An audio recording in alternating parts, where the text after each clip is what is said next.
ama sa pili ni pasintina ipaku tu masa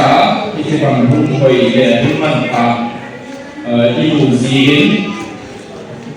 ilungdam na mungkin na yang itu masa kalau hoi ma mai di ho pa mai beren mo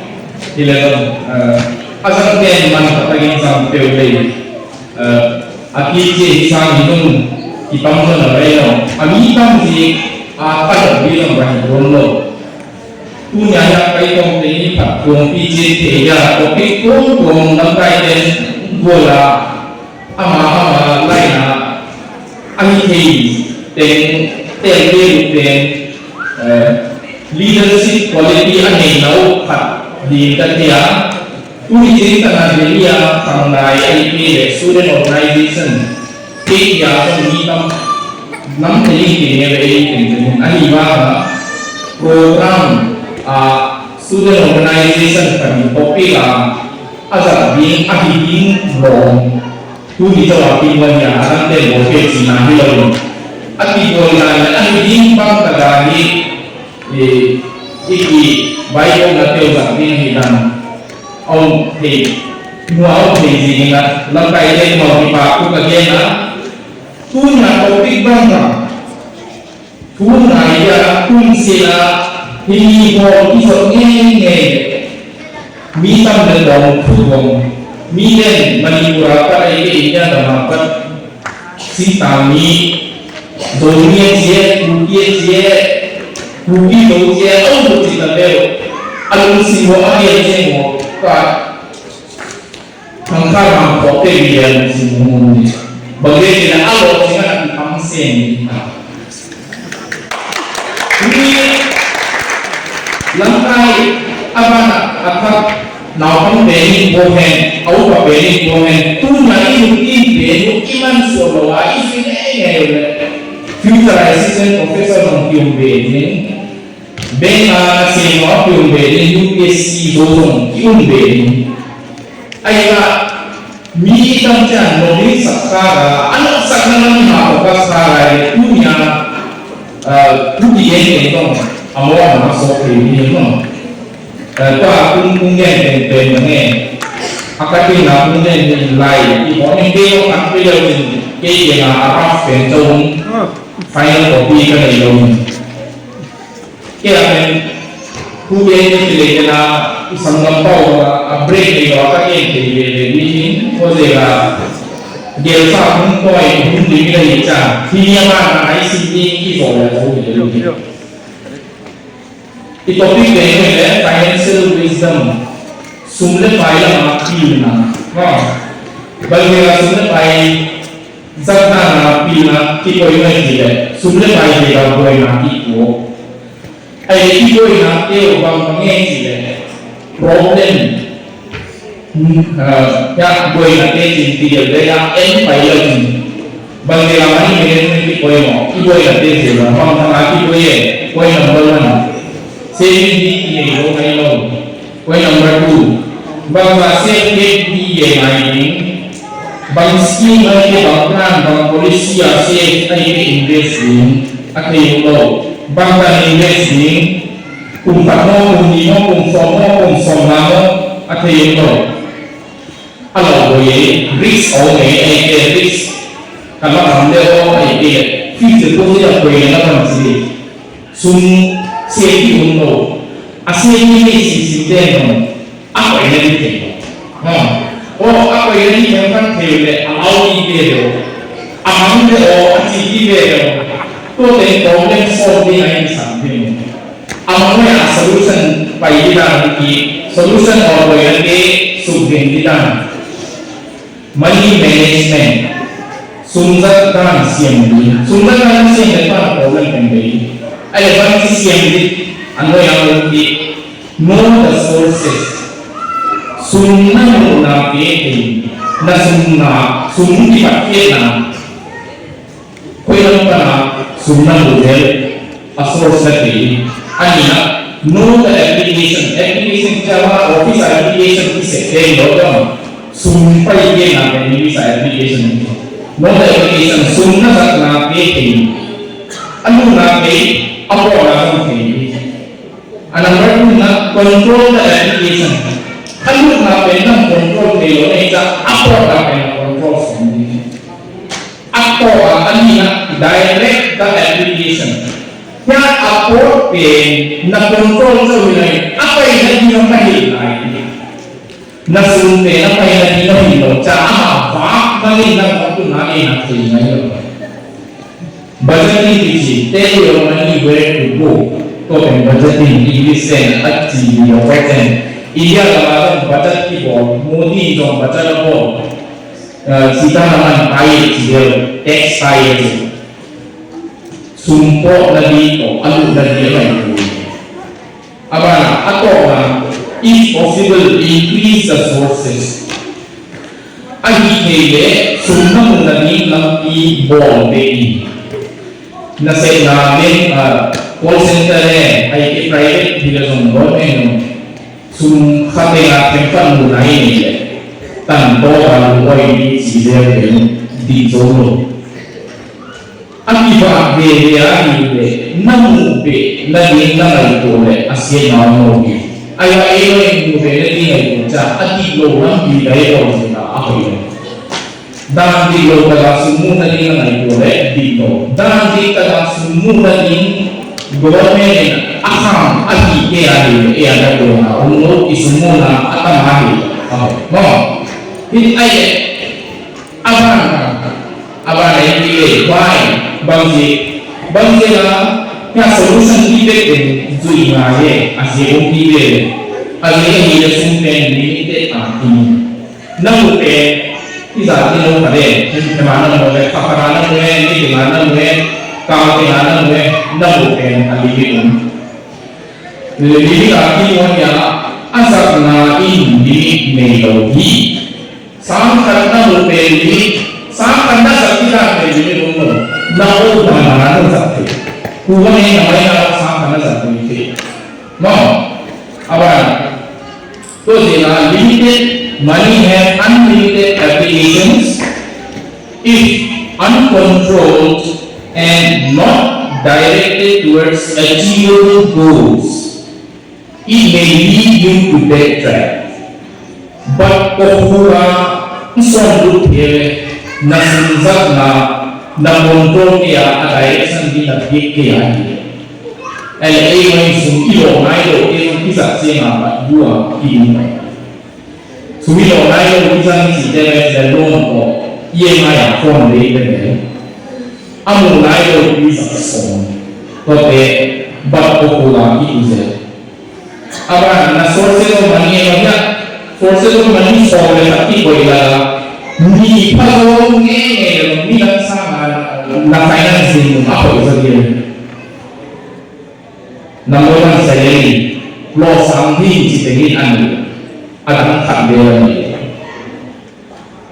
Ay law something tingin at ang tingin law sino. Mga sulit tingin at ang tingin. Ini orang salary kalau gift ipaman si iputen ipaten yuten ini si dalam kote income mana pocket money ini ipaten igarjenten kakarana di zalena di jami di rewards ina se mana prime market di scholarship no boleh saya ini scholarship aneke nekte ane mane di mga atunagi mo Saipen ini sisinya mungkara tongkat na pisien ko boleh saipen ini saipen mungkin placement selamat di register di mo dari awal boleh placement selamat di internship na boleh internship boleh boleh bangsa ngapok dari lagi no kita sate boleh sate apa go maybe boleh ay ako boleh internship boleh kaparalo every Samsung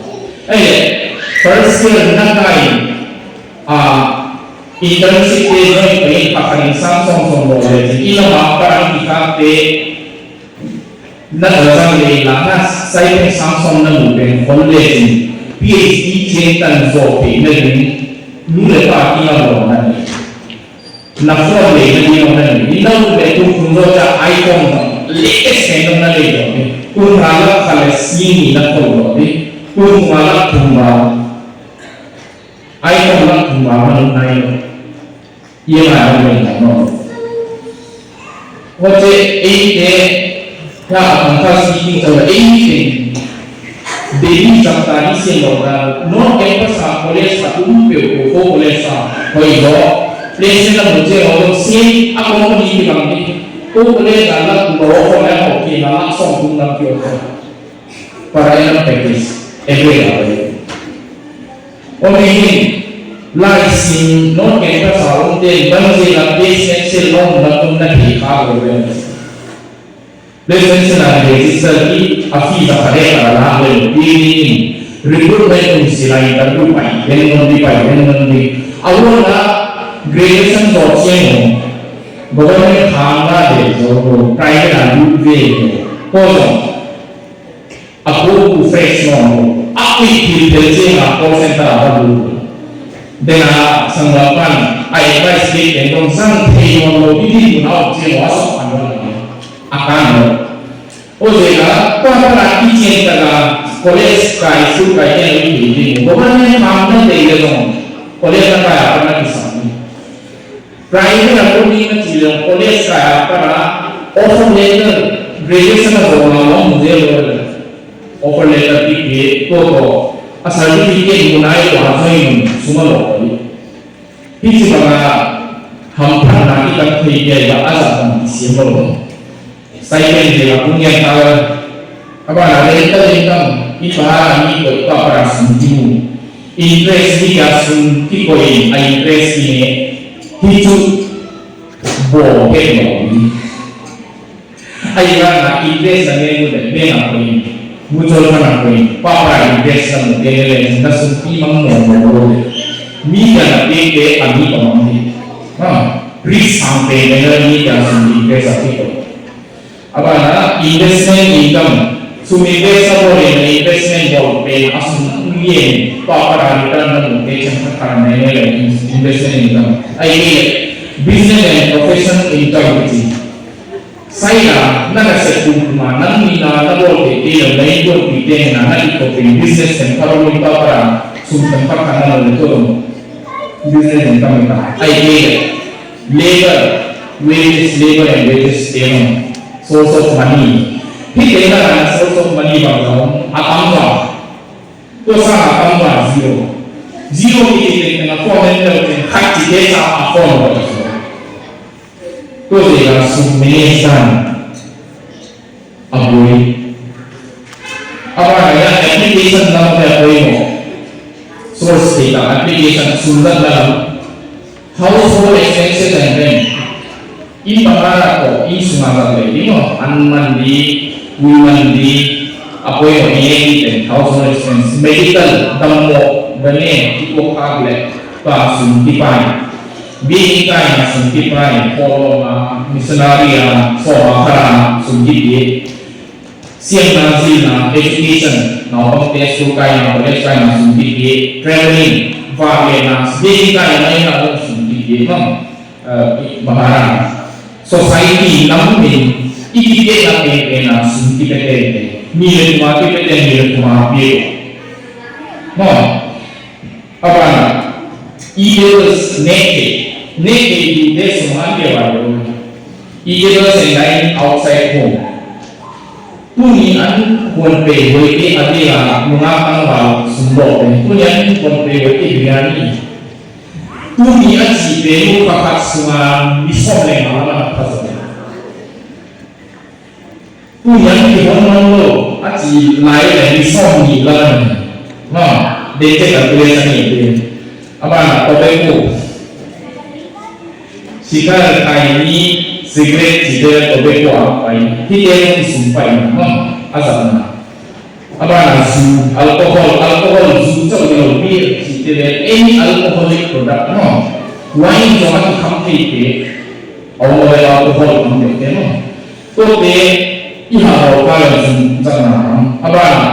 ada yang media di pasal no ban le kan no ออนไลน์นะ Amazon Flipkart NTV เรื่องสุภาพเยอะเลย Shopping on credit EMI or loan อะไร subscription Netflix subscription ลาไอ้ละค่าคาราคาเดย์ของเอ็นโลอาการเราจะไม่สับไก่บอลเลยไอ้ที่เป็นทำไมอีสับเอาสิ่งใดมั่งอีโปเกตเป็นอันโตอันนี้ว่าพ่ออยู่บ้านเรียนมาเลยอีเวสต์ก็สมจัดสมในไอ้เกี่ยวกับสมัยนั้นที่เด็กยาจียุ่งแต่แล้วที่เด็กยาที่เด็กก็ไปลงจากสุ่มเสียงที่อุ้งโซ่เสียงที่ลาที่ดีมากกว่าที่เด็กอาณาคอนโทรลที่โลกอาคุณน้องเป็นนุ่มนักคอนโทรลที่อีเดอร์สาธิตการณ์ยังเป็นนักคอนโทรลที่ไอ้อีเดอร์สาธิตการณ์ยังเป็นคอนโทรลนี่ว่าอีสุ่มเสียงที่ดีด่าเอ็นเลย next week how to control นะ how to control อะไรเลย how to control or บางที control ด้วยสิ่งที่เป็นมีปัจจัยอะไรอาหารไม่ต้องบอกว่าบางอย่างส่งมันมีบางอย่างเนี่ยมีเพราะว่าผมเนี่ยทำในเรื่องที่เราทำไปมั่งอาตมาที่สักข้าราชการบอกส่งในงานนี้บอกส่งในงานส่งนี้ก็อย่างที่ใครจะส่งจะรู้เป็นบุญจุนานมุ่งไปคุณตาคนนี้% ดีกันนั่นหมดเลยคุณส่งยังจะรับส่งในงานตลอดเลยคุณส่งนี่เลยนะรับส่งผมเลยคุณส่งผมมารับส่งสักกี่เลยนะคุณส่งผมเลยนะโปรกันเลยรับส่งบุญเลยครับพวกท่านที่เขาโจทย์เลยไอ้เราพวกท่านสิเขาจะเรียนรู้เลยอีสิขนาดนี้เลยไอ้เรื่องสิตอนนี้นั่นเองตามเป็นคนเล่นจะตามเป็นตัวปฏิบัติสิเขาจะตัวปฏิบัติสิเขาลีเล่นลีเลี้ยงนะมีมันเป็นคนเล่นสินั่งเป็นตัวปฏิบัติอะไรเองไหนก็สิเกตไหนสั่งเลยจังครับเอาไปดูที่ส่งในงานส่งมีเป็นมันขัดสุนัขส่งเอเวอร์อาที่ตัวนักศิลป์บอกขัดzakatเป็นข้าราส่งในงานเกี่ยวมีข้าบอกขัดก็ยิ่งเยอะมากเด็กผักเลยโมนี่ก็ยิ่งสับเลยส่งในงานข้าราสร้างเรื่องสร้างเรื่องเป็นคนนี้มีคุณส่งมีส่งคุณจะสิคุณส่งมีเลยนะส่งมีเลยนะคุณส่งคุณตัวผ่านมาคุณส่งคุณเลยนะคนนี้สิ่งเล็กเล็กต่างสิ่งเล็กเล็กมากเลยโปรเรียนภาษาเราสอนไอ้นั่นไอ้เนี่ยนี่ปีกอะไรนี่ปีกโปรนี่อะไรนะคุณมีอันนั้นขนาดเวทีเด็กข้าราชการเด็กจะอัปลักษณ์มาเนี่ยข้าเรียนเนี่ยจะมาเป็นเด็กมีเด็กมีเด็กสามคนไอ้เนี่ยข้าราชการเด็กเอาที่โบเต็นสามนาคุณส่งผมเลยอ่ะตั้งแต่คนเลยโปรส่งนี่เลยสัก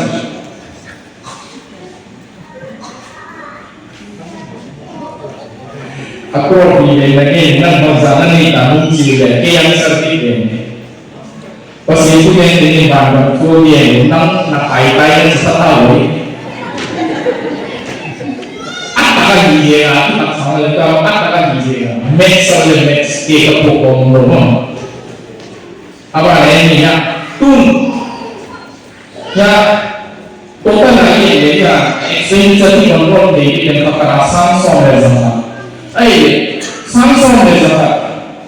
kekerasan soal di tunggang dua ini kau terima mana ini nang boleh ngomong Samsung pun Samsung bahawa berbeza konsistensi yang lain pun terjadi berbeda ini. Ayat pun ia nanti ini konformi ada dua tidak konformi tanpa konformi loja konformi Samsung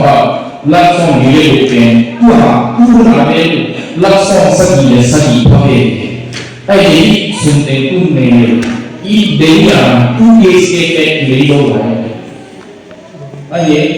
ว่าเรื่องน่ะเอาองค์เป็นเนี่ยน้องผู้เกี่ยวกับสิ่งเกี่ยวกับที่อะไรที่เกี่ยวกับดิสซิปลินต่างๆพลาดนั่นโลกเนี่ยทุกทีเลยนั่นโลกเนี่ยนั่นเลยว่าอาหุจุดเดียวitu semuanya ya present value ko lecture में license से present value में होता है pro sony le सब ऊपर pen pro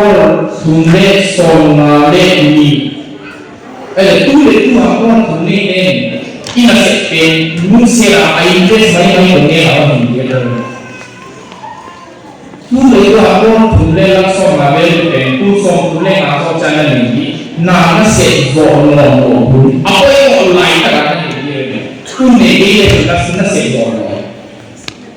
sejono sehingga ada yang dia koi masuk aye boleh ada yang plan pun ini ada present value aye ya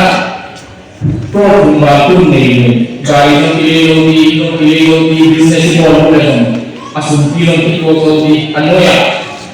what can we buy with above figures tu asum bom kita orang pilih business model retirement model car four wheeler kita medical engineer foreign allies semua bio semua alat-alat habis yang kita tengok kita orang kita tengok sejarah semua gaun tu dia terlalu lama dia umur mereka ni gaun mereka dia jadi ni kopi tu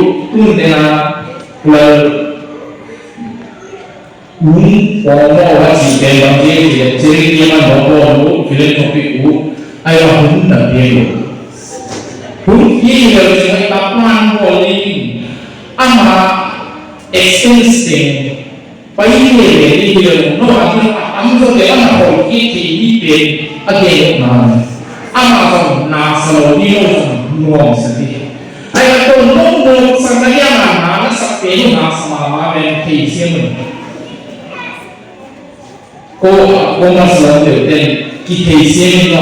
ko ni ben ki ho ka supporting gospel mission missionary na se ko pasela na se ko sumpoi mo Bini ko ni au sumpoy mo pasok de sa open ni au sumpoy mo ho de sumpensi na buti ti to ken san mo sumsi na buti mo sum nai na je na se na ko ahoy sumpen aku pa ke na ke ni au kom te ke sa bi an ne ka sumpu de ni akke se na ke ho ni ma sumpu igen na mo na nai ka sumi asroga ensinfoga Allah pasien Tuhan atau mana pun puja 100% pasien api nama khadle mungkin lo management board ini apa ini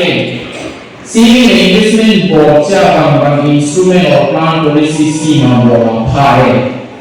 Kaya kita ko naman yang hindi cinte investment board very short term kung kasama ahun konso ahi mutual fund ako na overnight fund which is 6% 5 to 6% interest rate liquid fund 6% average saving account bank account sinara 2.5% kung paksa konso sunna ko ini ka sana kung kaya hindi dengan ko ada apa yang ada kung pakle kung jingi kung pakbali kung ile ay invest ang ko ite liquid na ko ite arbitrage is 7% naman muli capital gain na maybe income tax ite ada arbitrage capital gain 12.5% of ite abang recurring deposit bank recurring deposit mo katinaki ite ay fixed deposit lala ko ite ay post office ang term deposit recurring deposit unto sa interest rate na sa mo kung pala yung hindi kagaya niya kagete and lalu tapi pokoknya 6 to 8% di dalam abang kuntungan kita ini jangan tempat munta address pointu please tempat lagi kita kuntungan mujurna balance advantage fund kita dia pointu 10 to 12% kita kimuri equity savings fund 9 to 11 kita kimuri multi asset allocation fund kita nanti power 12% kimuri National Savings Certificate also pointu aggressive hybrid mana kita pointu itu 12% kumulatif long term soal biaya kakak ini cara istilahnya ibu kali ini flat kali ini idea dari ini pun masuk siapa lagi sih itu artinya equity mutual fund apa itu large scale, mid scale, small scale, flexi scale, large and mid scale kita akan pena itu ya every 12% mungkin Tôi thấy là ở tiền tiền ra nó chỉ là cao khắc mong như các cung ý cao khắc sự nằm đi rồi để cái mà không nhìn thấy. Apa? Peace atau la ilmuwan, wisdom is valued there. No. Pada hari sumpul lah yang masalah. Itu dulu. Sumber bayar dalam ibu ibu Israel kita lihat. Ada Joseph ini SIP mana ho? Tu lah SIP 20% na jipen ba bayar Joseph ini na bisa. Joseph ini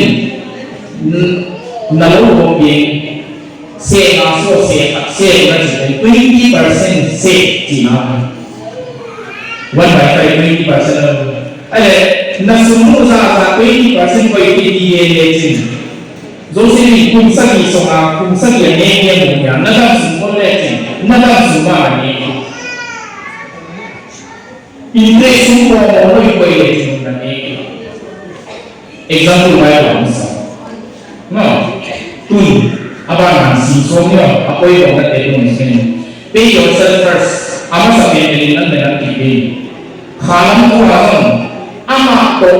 Yesus ikaw bilisan mo ten tuwing sa kumandete. Never ako kumandete. Tuloy ang nasumpe kasi nang bigya nang meron kong nakikita. Nang meron nakikita ng 20%. Boy sige yung 20% po ikis on that. Kung may finance like umi from and fix that your data, Robert Kiyosaki. Pay yourself first. But ako laman alam asyik rasa gitu lawan. Abang sila tadi kita tu mandiri Pay yourself first. Namun apa 20% kalau kita nak sedia 20% sama sama 10%. Nanti kita masa pensiun. Aku mau kira invest cek beri. Apa? Second point. Save at least 10% on every incoming money. Yang every incoming money kan sila beri. Ibu cakap apa? Kiawan. Koi sama aku bahasa ni. Kalau cengkeh sama dia kalau mana? Tu uncal 10% saving.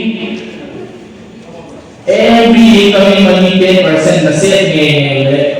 Marwari dia memang kita. Apa? Every incoming money sun namun ten kalau kedi bat zira namun kita lesson 10% ko ikeporin kunga namun lesson nahi ko kilang tang zawi nakasangke nak bayar. Apa? Last day balance of the month 880 apa ni? Kalau cakap tak kele balance sum sama tak. Ayat Tuhan sama apa ni? Kumpas semua sang dong zoai ni. Kumpas semua sama mau nak ciuman. Tuhan jangan yang kaki awak sama no sang kata boleh ya kita ini kita sama orang jinja kalau orang kita dia ini punya sama umpi. No market sang boleh lah ahi kile. Kulai boleh orang mana, tapi na kailangan na invest. Ay kailangan na pala unyang ipili ulo chiching zaya beres ba kailangan kung kailangan. Bayo na punya kung sorry anak hindi sumay ko ita how kaya kailangan. Tuloy na tayo na tayo takme para na po na ang bago siya Ametu mo ko na ami mo abila ya se para me so abala ila uno ka so be mo akan mo abala ko ni na emergency fund le ni adila kai ka se ten khabu sun na sa le ni ani ke khabu sun na i ton pe khol ma san ko yo la ko ben mu jo san liquid kana na ko ni bang cinguna na ko athak na zong ti yen ni khabu suna chu athak zong ti ye yo jin na mu ti mo tan sa ti de ni mo na mo wo ba ni kun fa su mo na ko ti ko de ki fa ko yo la emergency na ko mo kyu le ba ko de ha ma ya ni ke sen para na ni ko zo chi ko le ti na su ko te na ku bu yu ka la ki le be ta chi mo emergency fund ni la investment ting boy apa itu dilangi isam hospital na karo le isungkol le na emergency fund le ko emergency fund ke hospital na sambi no isungkol akong dai ko le kila kelo ni akini tale na ne di tale pa mo lo aku pa tun ko ni tale anak ko pa pini bang follow ako na ane sunani mo ko pensolin sunggoy taloy sa aso ngayon wa kay kana ko pa sumana ni cha man ko ka ano kile ane de ko lawo ikesin ane kana ike lo ane kana atran su pe samte nandale ko sila chan su pe jong samte nale ka pa kita Uni investment day ji kita dalam apa sufficient health and term insurance no health insurance tak maybe atam ne yo den lang na cover a family cover day ni term insurance is a life insurance wa a agent na so no term insurance is a premium na sun sa kilo pe kung somi le na panayo le na insurance sala le khakara sana piding na sihang e ne ko bite ka pati kai che kisi ka le cha ibon bite sumudi ke ki ira le le bolo ibon bite ara ti ko cha la le na sangaman na na ibon bite ka sangaman ko ka insurance la sabina amas le ko pati ke silang ko cha boli jin samle ano ada ni no ta insurance ni aba house being de inventi na ule atam so la ulo ni na sunni sa 10% in na le jo jin chau yin bei so ni ko de financial wisdom financial law ji no mira ko cha na kya ki jong le mo na ama economics again na le lam na sunrong de sa at 10% chawa in na to le na in bolong de ding na sunrong de no na sun ko ka na ni ta lakson to in na to ako na ai na to ko so na ni no ko ka in le na ibo na pro na sa le pro ko ben 10% ko le ji kun pa suna na ibo la na mu ki na ma lo mi ha sa ke che na e yo i le ba la ki bo tu tung ga lai ni in le lo bi ji na ai in le lo a bo ma sa ke ni kya economy law ko mo abo ti chỉ là cái lời ahun cũng ini pun ini cuma bodoh, no. Kita ini nih ini Ayah izoking namanya itu, zoking ayo mana tu ambani leloin, apa dia ujian na, pasal ni na, proses ni lah sebelum kita pamai bisa ibosa, asumsi bisa 1% dong kalau asumsi, ayah kan asumsi sih asumsi na, nanti bisa sama 1000% tambah hasilnya dia tu, kupe poin Pemilihan financial wisdom itu atau konsep itu bitter truth itu kita susahnya pun susah di society pressure pun di mana ini semua ini kalau kau ini dia ini mana dia ini kan orang lain aman kau dalam jiwa namun isani ready kami janda leyan ni market up le down le ये तुम के लिए नाम दो लोग businessman के लिए हो सकते किसी का हो सकते अब luxury तो पे इना 1% रुपये की क्या हो luxury नीचा Apple products branded products अगेगा car Illinois Grove ini car Grove mana kilisi ni harus sekian sih luxury item yang nalai le nanti bisa 2% nalai bangsa apa lagi tu Grove nalai le car lagi no bilai Grove 2% nalai lagi Maruti 800 anjol deh Isolado, poi ponte faccio account balance nei tenka ali di mole ami kun fan koi to person namai ya boleh son la na ita asumpi de to apa de kunti ai to kan ni kun kun koi ao 7% na mo anak itu le kumra sekian tu le kumi laksong ini kum laksong ini lah apa pun ni apa ini lain le kum semua laksong ini le malam atau dia le kerja oh le ya mengata thar dia tu mesti perlakuan oh le sini apa physical ni rate mungkin muncul pun mereka tak nak kau le 2% mengutip kum semua BMW ni mai tengok.